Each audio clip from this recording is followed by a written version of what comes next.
He is a professor of health policy at Duville College in Buffalo. He directs the Center for Research on Physical Activity, Sport, and Health at the college. He currently serves as the Senior Health Policy Advisor to the Women's Sports Foundation, and he's the former president of the North American Society for the Sociology of Sport. So, ladies and gentlemen, Don Sabo.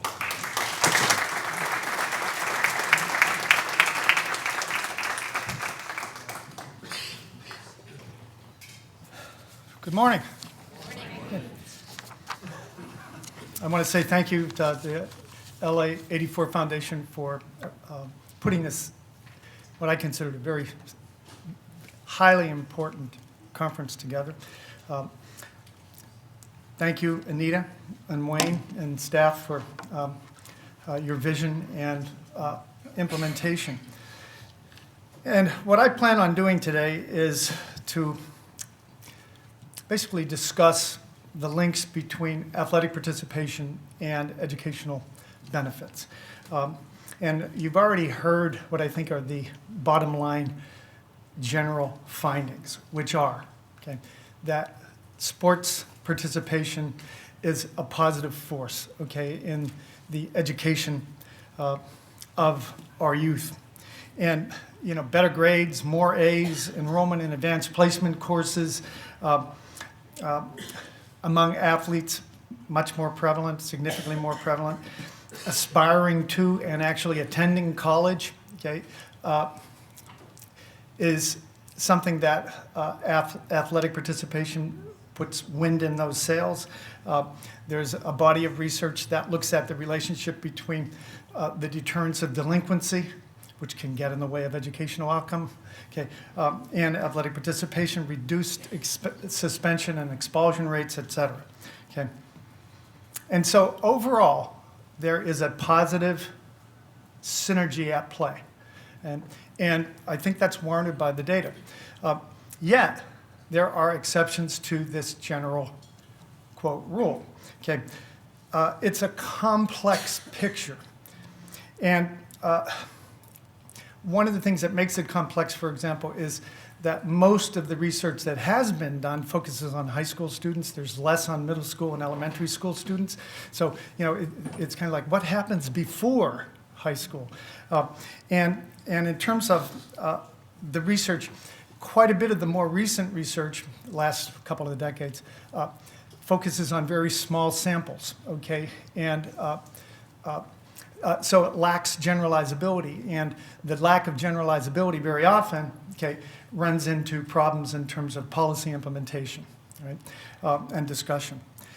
Today, I'm going to emphasize and discuss several studies that I've been involved with. It's familiar territory to me.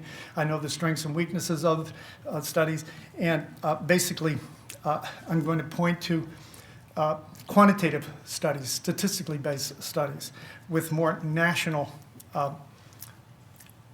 representative samples. I got my marching orders from Anita and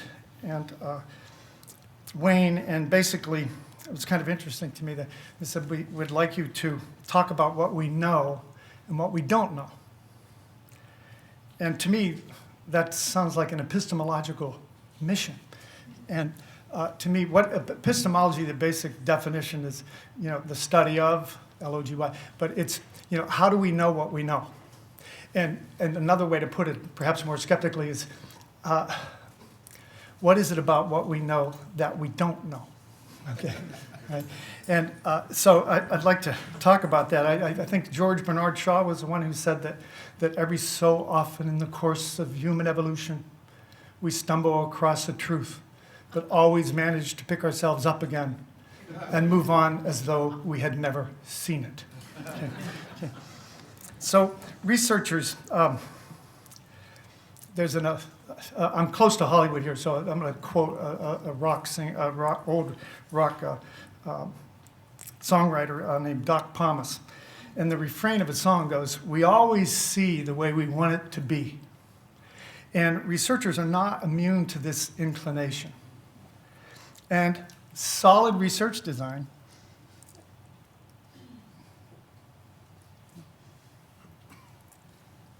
And the deployment of the scientific method, okay, is something that I think can lead us down some favorable paths. Put another way, the word objective, right? To try to be objective in courts of law, whether you're grading a student or trying to listen to an adolescent you strongly suspect may be stretching the truth, okay? As a parent, the best that we can do is to try to eliminate as much bias as possible. And, this is a basic process for this. You set up what you think is going on in reality. You gather information, you analyze it, okay? You try to get the best information from the best sources, and then you make discernments, okay? And ultimately, at the end of the process, you have what is hopefully some evidence-based conclusions to work with. And policymakers can put those facts and interpretations together in favorable ways. Okay. I want to jump to what I call a tale of two hypotheses as a way to illustrate some of these complexity of really trying to figure out what's going on in the world of youth sports.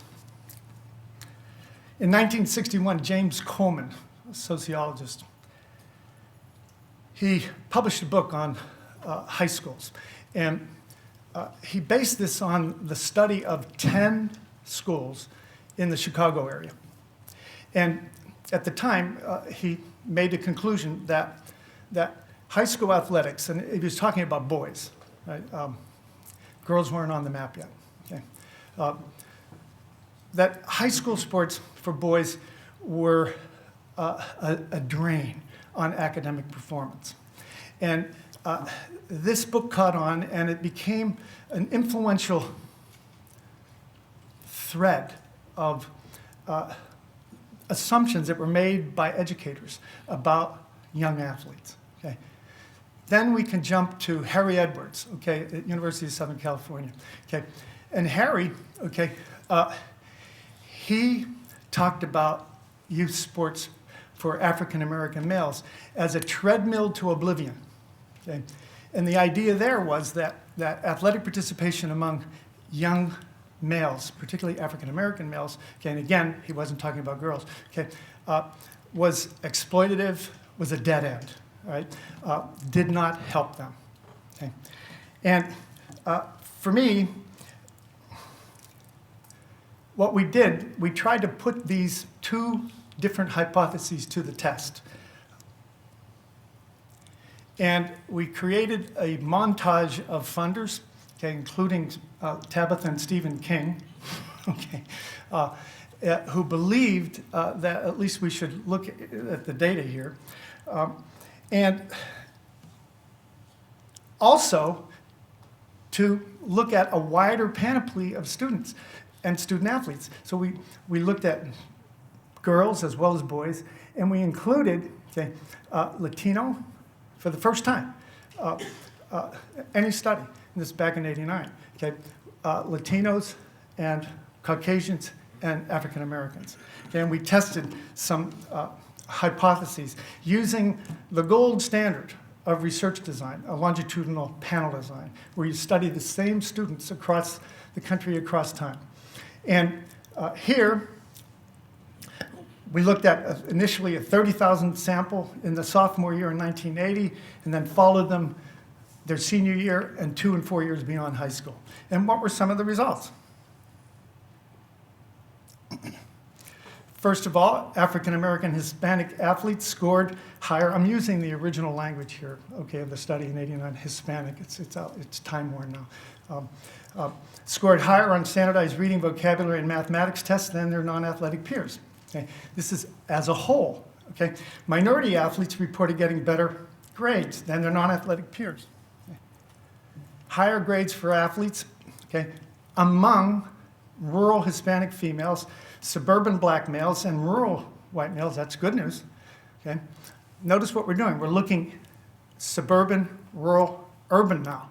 Okay? But not among urban black males. Lower dropout rate, okay, for athletes compared to non-athletes among rural Hispanic females, suburban Hispanic females, rural black males, suburban and rural white females, as well as males, but not for urban black males and females. In terms of college attendance, remember we followed them 2 and 4 years after high school. No differences between former black athletes and non-athletes.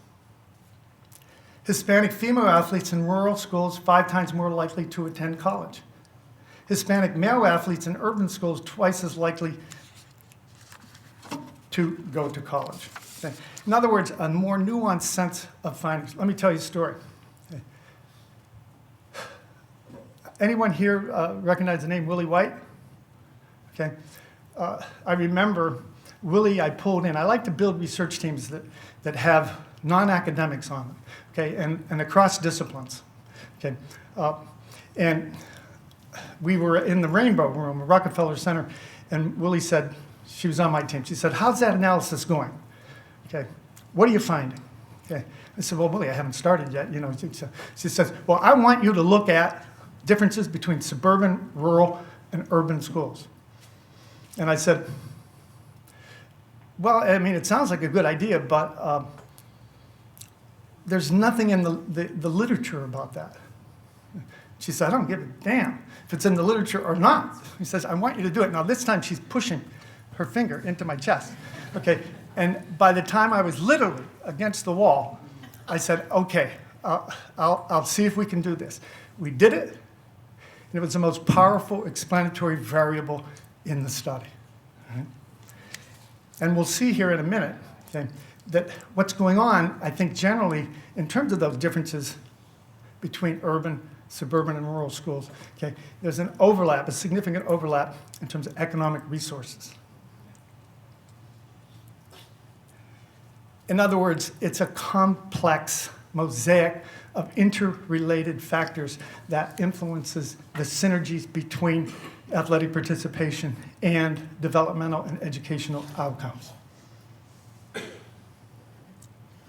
I just recently completed a study for the United States Tennis Association SERVS. And we based this study on the Monitoring the Future survey. Anyone know that survey? Okay. Okay.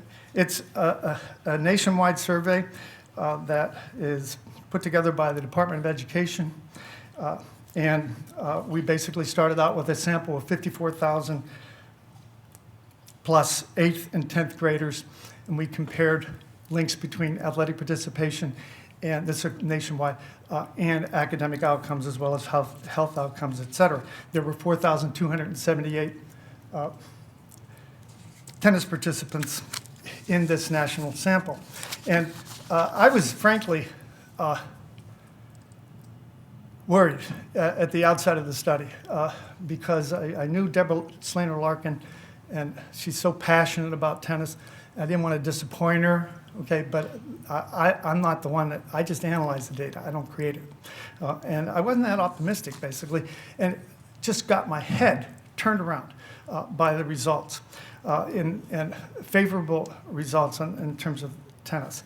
And so basically, our education finds the athletes devoted more time to homework, okay, in terms of tennis players, as well as other non-contact sports participants and other athlete categories. They reported average grade of A in courses, and they showed that aspirational identity. I'm going to go to school. I want to go to school. Okay, and they look at it goes back to that. Who was it that said, "If you can see it, you can be it"? Jackie Joyner-Kersee. Okay, it's that aspirational identity. But look at this finding, right? I know bar graphs can be a little bit boring, okay? But here's what we're doing here, okay? What we wanted to know was the link between tennis participation and academic outcome, in this case, measured by the indicator number of A's, mostly A's, okay? And we broke it out by lower, middle, high family income groups, which is looking at class differences. And notice here, the trajectory up trajectory up, trajectory up in the three different class categories.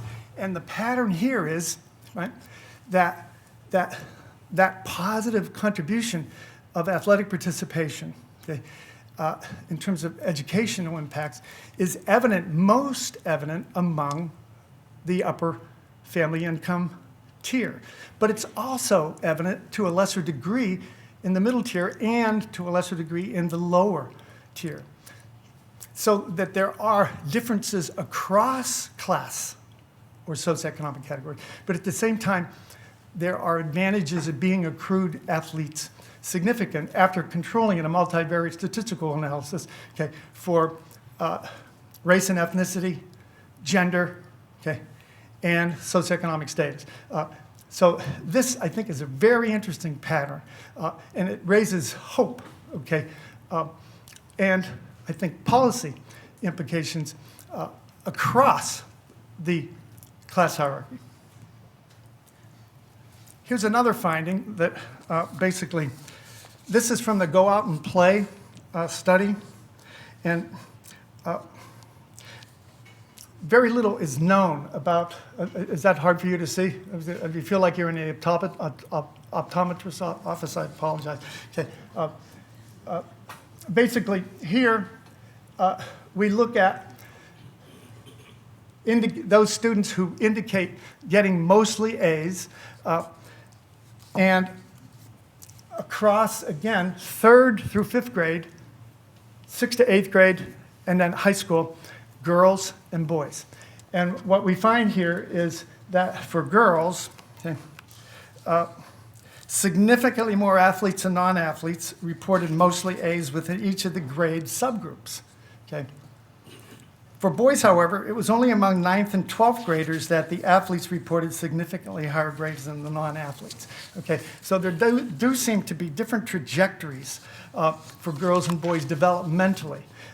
We're just moving into this area of trying to understand what's going on with the little ones, the elementary school and the middle school. And a tremendous amount of research needs to be done. Okay.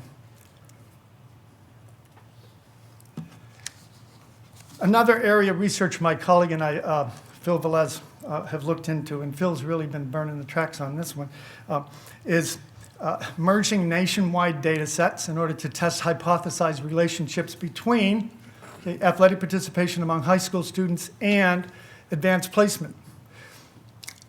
More students you have in advanced placement, it speaks well, don't you think, for a school, okay, and a district and a community, right?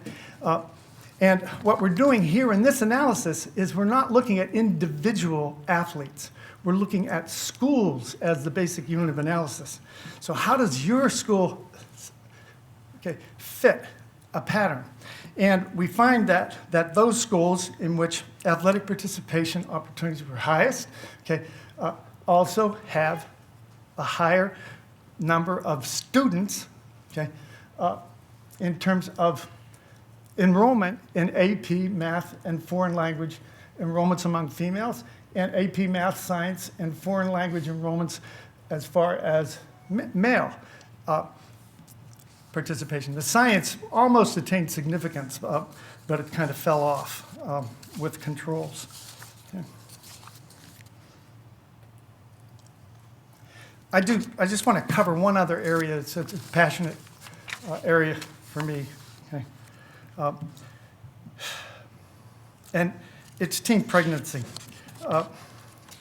I think you all know the litany of data on this in terms of, see if I can find some of the stuff.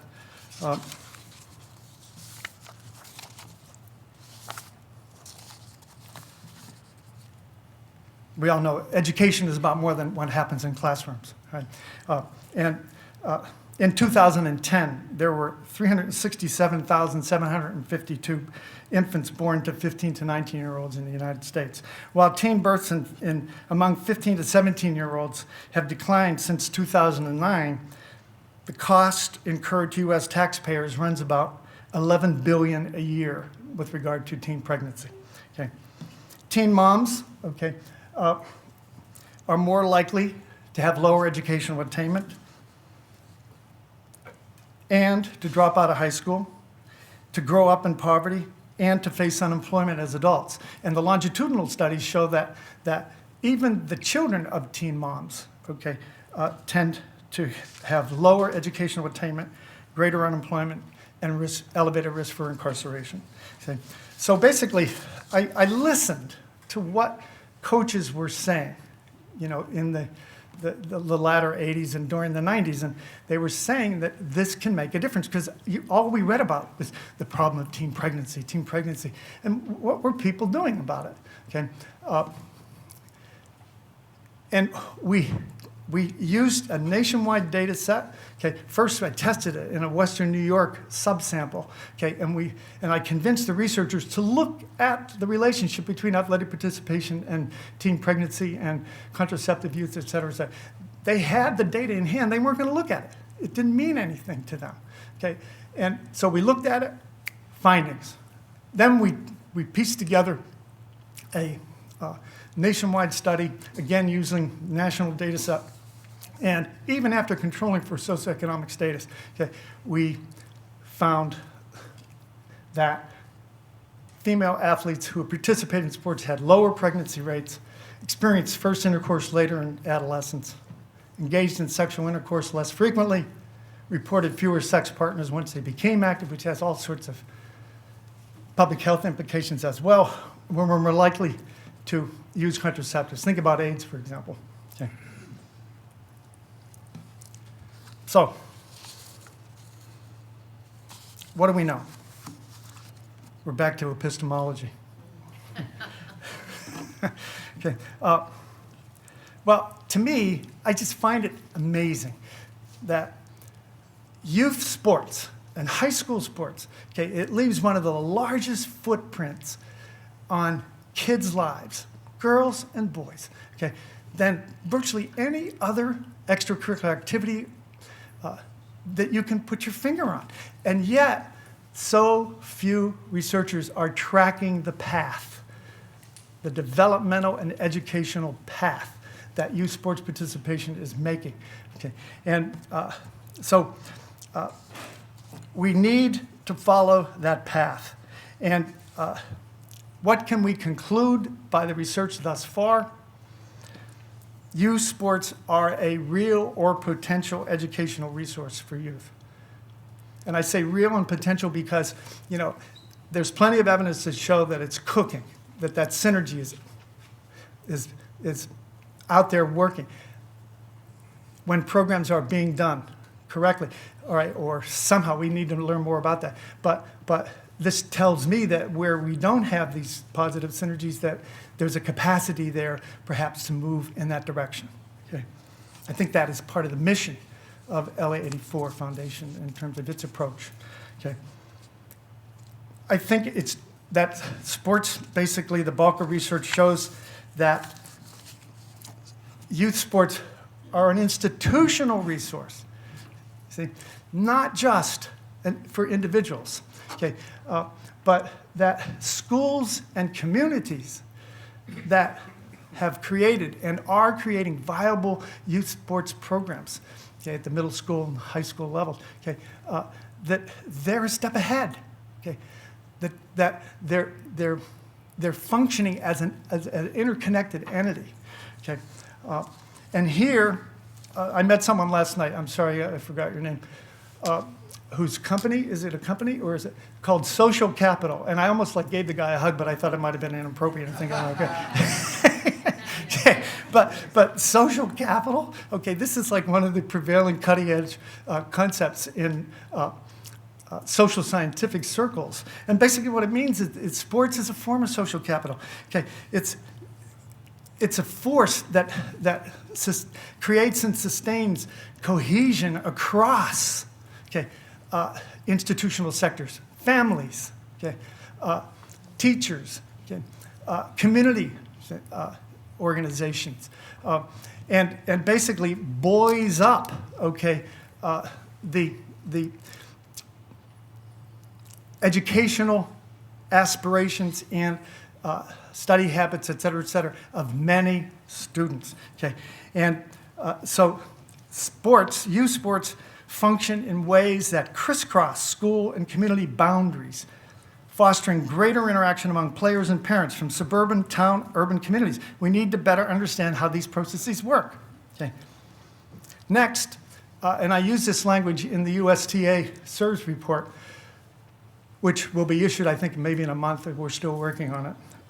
But where you look at, rather than cause and effect, it's kind of, if you follow physics, unified field theory, et cetera, okay, causality is kind of becoming cliche, at least among the physicists that I read about and try to understand. Okay, and so that there's an interconnected array of forces, okay, that each morph one another, okay, and when you tamper with one, it creates a change in the field. And I like that idea of synergy. Okay, so you can picture sport functioning as a positive social catalyst in ways theoretically that explain elevated educational outcome. I think most of us in this room can picture that. Okay, you can picture drug use, okay, as a negative synergy in many kids' lives, and in the school, and in the community, and et cetera, et cetera. Okay. Catalyst. Oh, I'm sorry. How'd that happen?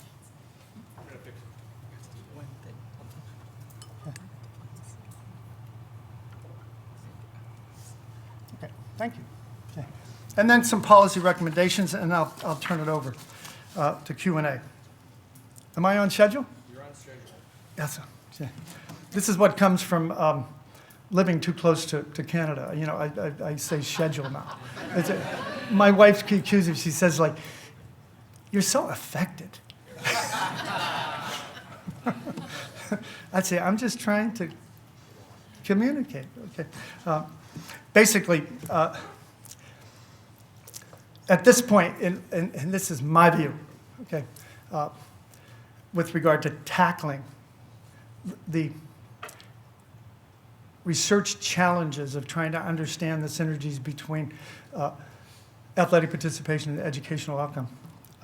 I really think that we need to do more relevant quantitative research. More research that focuses on sport, okay, across disciplines, okay, but also more evaluation research and program evaluation research in the community, okay, and to drive the thrust, okay, of academic research on sport, okay, in a more evidence-based, quantitative, social science, use of scientific method direction, okay?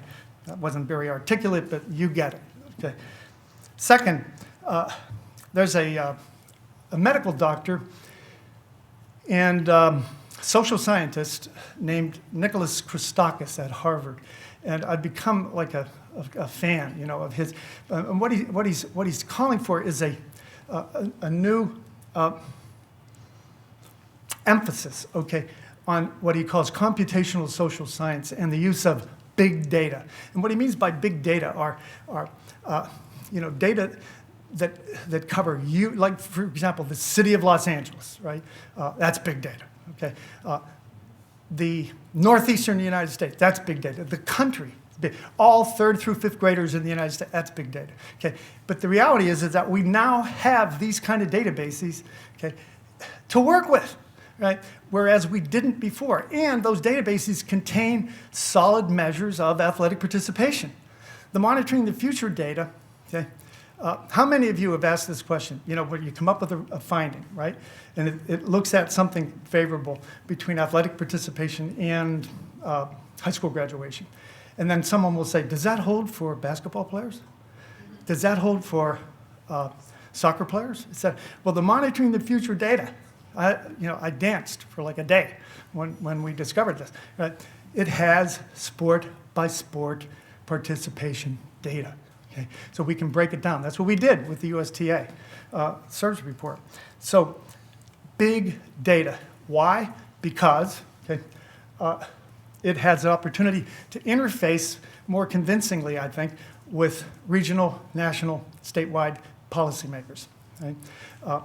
And it lends its fiat, I guess, to in the trenches community program developers who can say, hey, here's some pretty reliable evidence here, and it's based on a longitudinal national sample, et cetera. Okay? So you have economists like Betsy Stevenson, for example, who's analyzing national data to test the impact of the implementation of Title IX, okay, on women's involvement in employment, and did it spike, okay, economic outcomes nationally, okay? That's big data, okay? I want to see the government continue to collect data, all right? And then finally, many corporations, private foundations, and private donors look for effective ways to inform wider publics, influence policy debates, and facilitate social change. The sponsorship of regional, statewide, nationally scaled research initiatives can optimize these investments, get the research off the shelves and into the communities and into the hands of nonprofits. And then finally, build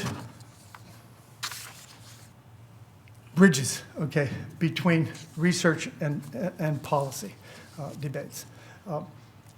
And I see that I've attained my goal of keeping within the time limit so we have time for Q&A. But I had a secondary goal, okay?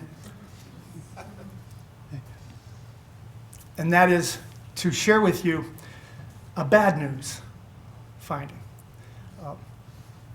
Phil Valise and I, over the last year, well, over the last 4 years, we've been working on this. And what we've been doing is using CRDC, the civil rights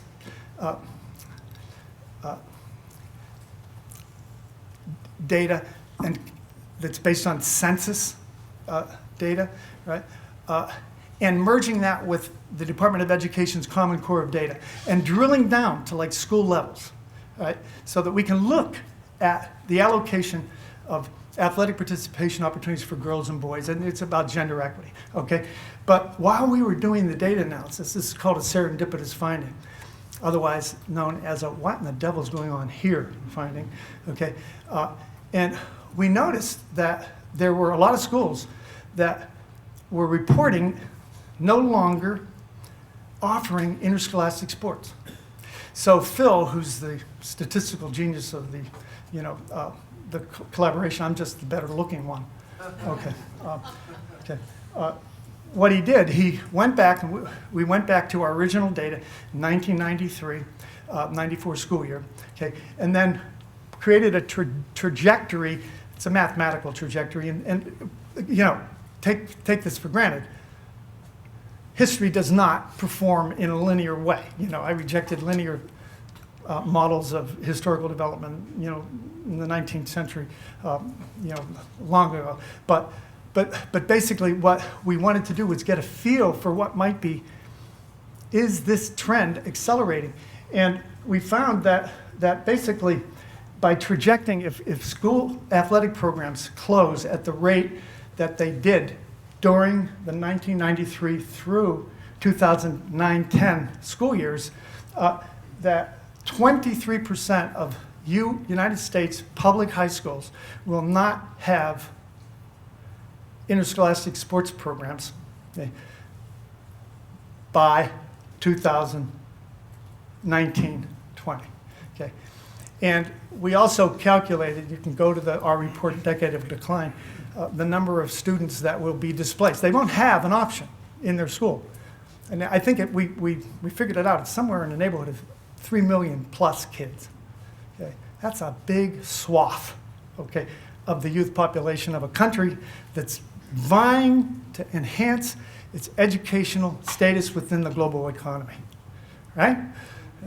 And if it's true, and I think it's valid in most cases, that athletic participation, okay, at the school level and community level, okay, enhances educational outcomes, we need to take our youth sports seriously.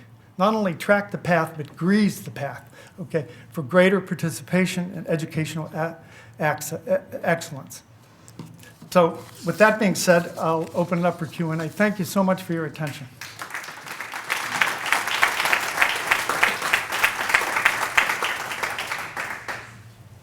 I wasn't clear if you only focused on a segment of high schools, or did you include elementary and middle schools? I wasn't clear about all the cohorts involved. With the go out and play data that I cited, okay, there we teamed up with Harris Interactive, the Harris Poll people, okay, and we created 2 nationwide surveys. One, parents, okay, of 3rd through 12th graders. We interviewed them by phone, okay, and then we drilled down a nationally representative schools, and they've done this sort of thing for Ivy League clients, et cetera, okay.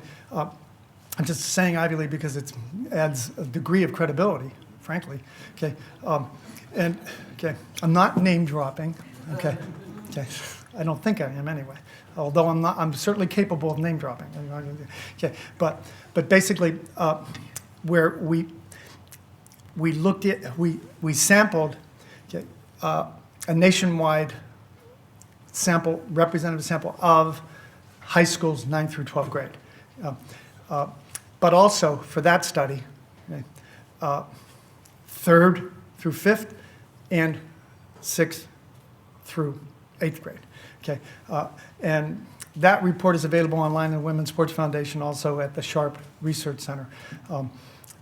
And there's so much going on there. You know, you talk about synergies and catalyst. Let's start looking at how youth sports participation interacts with family life. One of the hypotheses that we tested in that go out and play data, and I hypothesized that youth sports participation will be correlated with educational gains among dual parent families, but not single parent families. Okay, and what we found was that it was a significant relationship for single parent families. Okay? And I thought to myself, wow, that's an asset. That's a synergy. Okay? And why not? And then began to think, like, yeah, of course. There are caring people in the school that pay attention to you because you caught a pass or you ran track and won. Okay? And other supportive adults other than family members. And then your kids are covered a little bit longer, like after school programs, okay, by organized sports. So there's all sorts of synergies going on there. Okay. Yes? Well, thanks for name dropping social capital. I have a question just stepping back from the data. So usually with these complex social problems, if you have a programmatic solution and you have the funding, that's part of the puzzle, but oftentimes you need to mobilize the public to have the will for it. And so if the data is true, that there are the benefits, but there's still the perception out there. If you were to translate the data to consumers, what are the tipping points for the public to have the will to change the landscape? Because I think that's part of, the people in the room know the problem, they know the solution, but a real complex piece of it is to create the public will for it. So how do you translate what you know in data words to consumer words at this tipping point? Yeah, one of the things that we always try to do is, again, I like to think of it as specializing in getting complex research findings and analyses. These just aren't bullet points. This isn't, the Sporting Goods Manufacturing Association does really nice work in terms of who's playing and how many of them are there, but there isn't a lot of analysis that comes out. Okay, so one of the things that we try to do is pair up, team up, okay, researchers who know how to translate, okay, these complex findings, okay, and relationships into words that generally are understandable by wider publics. And then the nonprofits and or the corporate sponsors, okay, they come into play by magnifying the media impacts. All right, so there are positive kind of interplays that are not just happenstantial, but strategically planned, okay, to reach wider audiences and creating understandable research. This is what we just did for the USTA SERVs. This is what we've done many times for the Women's Sports Foundation and other nonprofit entities. Does that make sense? Yeah, and It's not easy. It's not easy. conceptually, what's the rallying cry that resonates with parents and communities to say, I can see that the data says that my kid's gonna get better grades in school, but I may still have the, as quoting Wayne, the dumb job perception, but what is the rallying cry and what are the consumer words to say, what's the consumer insight that says, this is good for you in a way that resonates with people on the ground saying, you know what, I'm going to make sure that that kid gets into that program, or I'm going to make sure that that school does have the funding because that we got to change that. Yeah, in terms of social marketing, I think it would vary, okay, from not necessarily district to district, but certainly region to region, and possibly by racial and ethnic categories, and each study has its own bullet points, and you try your best to see what happened with the Women's Sports Foundation Go Go Go program. What we did, we created a quasi-experimental design where we went into a community, okay, in this case Boston and San Antonio, and we tested recognition of the Women's Sports Foundation, recognition of Go Go Go, and a number of facts about girls' sports and gender equality in sports and Title IX recognition, okay, at time one and then 2 years later, okay. And we found modest, okay, evidence, but trying to turn Boston around, you know, come on, right? But San Antonio, the findings were stronger, right? But you just keep edging, communicating. But the key, I think, is to try to get the word out, right? So if you do a program evaluation within a community, get the word out to the community and do it through community-based participatory mechanisms. Yeah. Can you talk a little bit more about the causal relationship in terms of urban African-American male and females that didn't really show marked improvement in sports activity? Yeah, I think we don't understand what's going on there, okay, frankly. And one of the heartbreaking findings that we uncovered with Go Out and Play, and we don't know, frankly, why this happens, but you had, like, among African-American girls, and this is like the 3rd through 5th graders, picture them, you know, how cute, you know, and aspiring, you know, they are.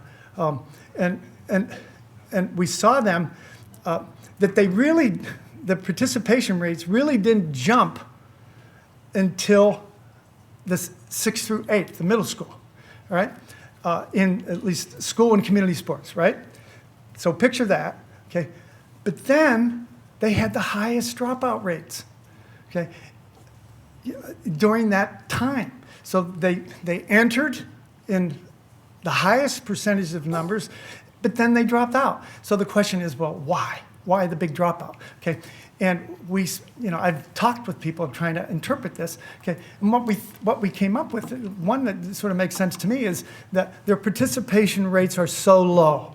Okay, in the 3rd through 5th grade levels, as far as developing basic motor skills and teaming it up and getting familiar with the territory, so that when they do go to the middle schools, okay, oh, by the way, there are less programs available for young African-American girls in their urban areas, right, at that age, okay? So when they do have the opportunities that are based in the school, in the middle school programs, a lot of them go out because they're interested. But when they get out there, you know, they don't have the motor skills, and they feel like doofuses, okay? And when was the last time you spent 6 months doing something that you were a klutz at?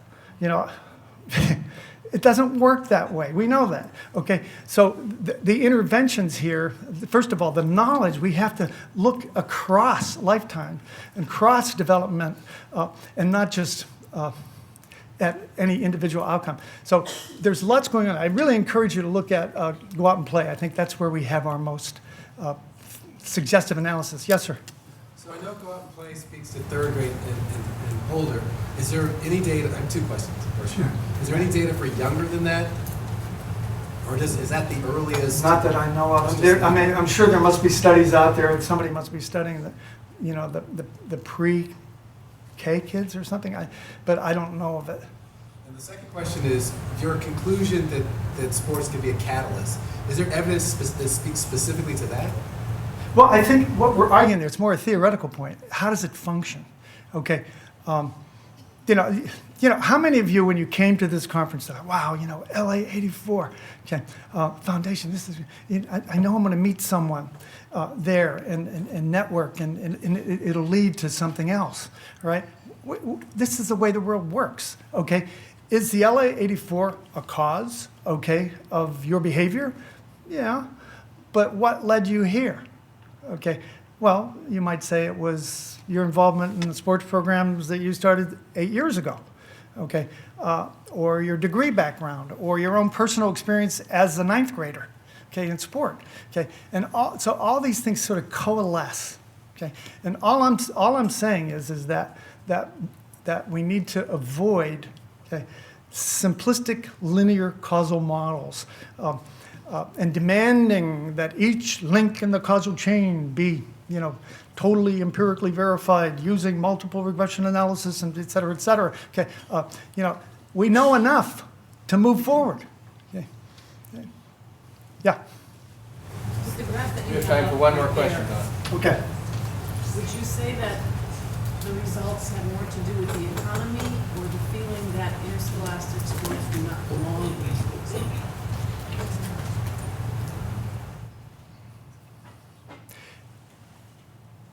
What we're doing here today is we're talking about connections between athletic participation and educational benefits, okay? And doesn't it make sense that the more, and it's not always the case, but generally speaking, that the more resources are funneled into an educational program, you can at least hypothesize better outcomes, all right? And I think it's the same, similar kind of presumptive policy perspective, that the more we invest in youth sports, okay, the more favorable the outcomes, and that would include educational benefits as well. Okay, so Don, thank you very much. thank you.